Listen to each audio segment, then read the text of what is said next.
With commentary and analysis on our hometown teams, this is the Bucky and Sully Show. Presented by Dave's Christmas Wonderland. 2 locations, Union Road, Cheektowaga, and Transit Road, Williamsville. Now, from the WBBZ-TV studio, here are Buffalo News sports columnists Bucky Gleason and Jerry Sullivan. Hey everybody, welcome to the Bucky and Sully Show. I'm Bucky Gleason. I'm here with Jerry Sullivan. Listen, just to top things off, Sully, I want to get straight to some news. Mike Babcock met with Darren Dreger of TSN today and GM Ken Holland, and he has not decided which way he's going to go yet. He's going to come out in the middle of next week, it looks like, Sully. He's going to make a decision. He basically said today that he's done enough thinking. He needs to make up his mind. I would agree with him, but he also made it clear that he wants to win. He's not a very patient guy, and he wants to win now. I'm not sure that he's going to be able to do that with Detroit. He's certainly not going to be able to do it with Buffalo. So I think the Sabres are still hanging in there. They have a shot at this. You know, Philly's out there. It looks, if you made me predict right now, I'd say that he'd probably end up staying in Detroit. Really? I hear Philly or Detroit. Is it going to come down to money or winning? I think, because if Pagula throws $7 million at him, right, and I understand he wants to lift the salaries of the other coaches. It's really important to him. It is. If it's winning, I don't think he's going to win here right away. I mean, he may love what he sees of Jack Eichel at the World Championships, but if that's important, he does. If he minds 3 years with an under 500 record, he's not coming to Buffalo. The problem is, Sully, there, and I don't want to spend too much time on this because I want to get to what we're here, DeflateGate. But the problem is that he may not win in Detroit either, and that's what I think is part of the reason that he's starting to take a look around. One reason is that his contract expired. He's a free agent. He has that right, and he has an opportunity, so he's going to take it, and in the process, raise some other salaries. That's good for him.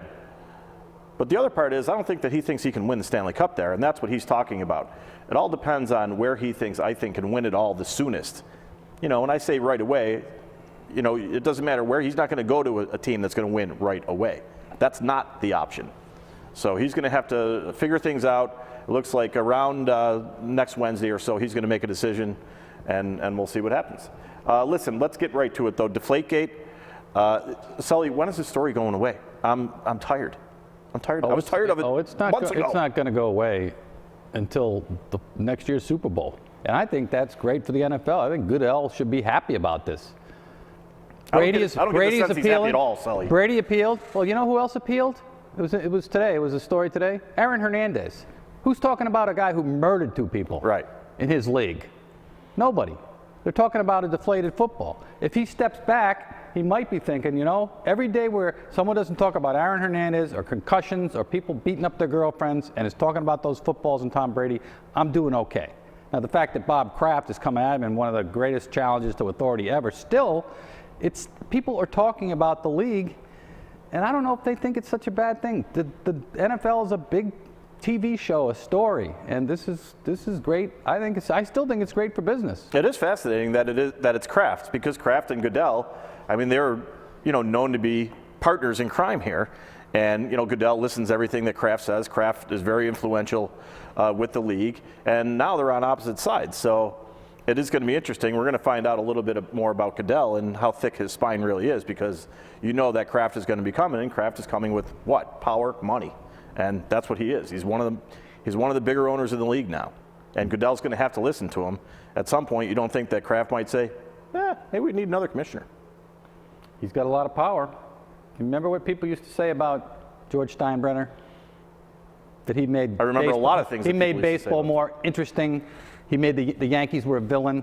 This is a villain scenario, and it's always great for sports. They've been sort of a villain anyway. Tom Brady's not been a very popular guy. But this takes it to a whole different level. Yeah, you've got Steinbrenner, and you've got a guy who is A-Rod and Reggie Jackson rolled into one. It's just a perfect story for the league to run into next year. And every Pats game is going to be this spectacle, even when they go out there with Jimmy Garoppolo, and people are not going to be able to get enough of it. Okay, that if you're counting Kraft as one of the villain, then there's 3.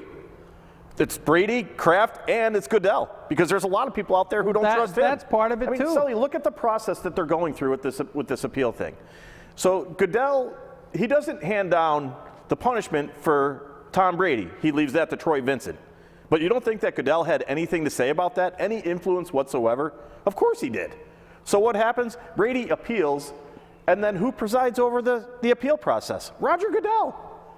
Like, it's incredible. So Goodell could come back and say, I agree with Troy Vincent the first time. But it's not a fair process at all, and I'm not even saying it should be. You know, if you're looking for justice, don't go to the NFL. Find some other place. You're going to get more justice in, China.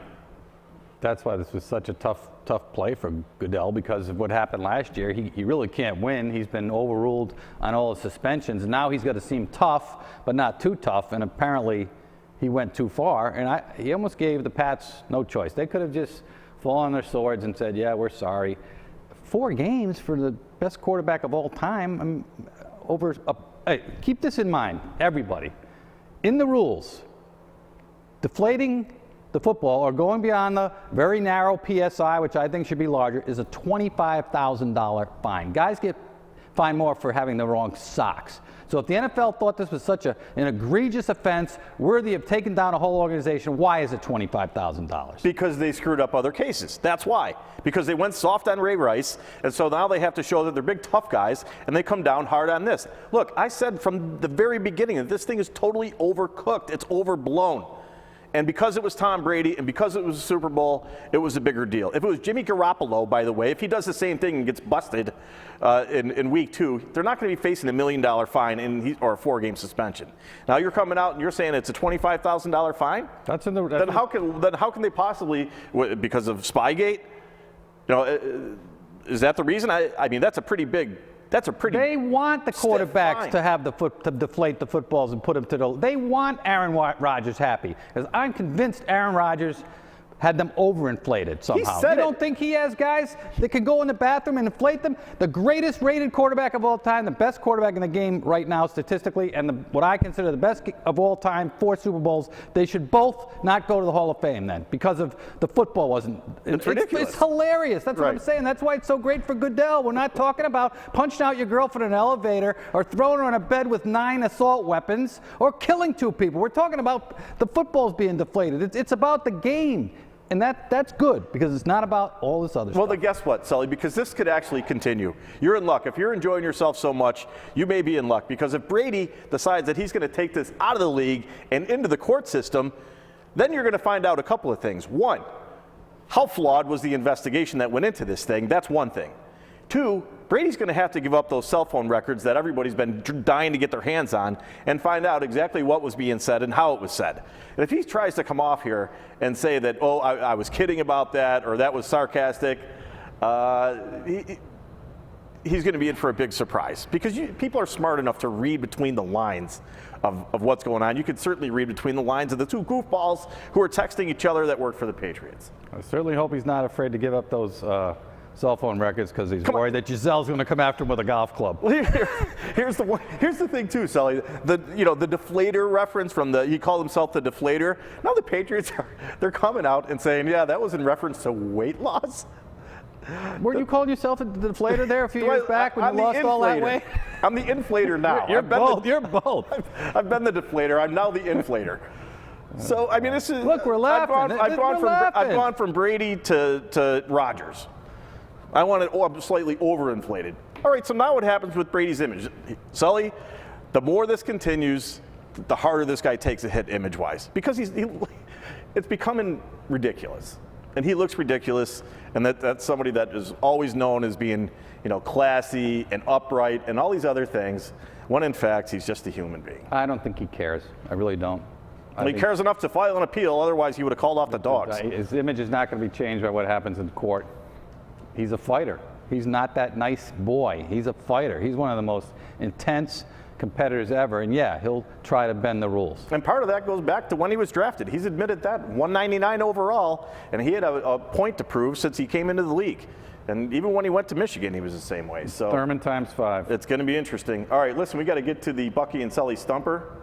NBA question for you. It's not a stumper for us. Nope, it was an easy one for me. Matthew Dellavedova, surprise playoff hero for the Cavs, was an undrafted free agent from which college? We'll have the answer in just a minute. Stay with us.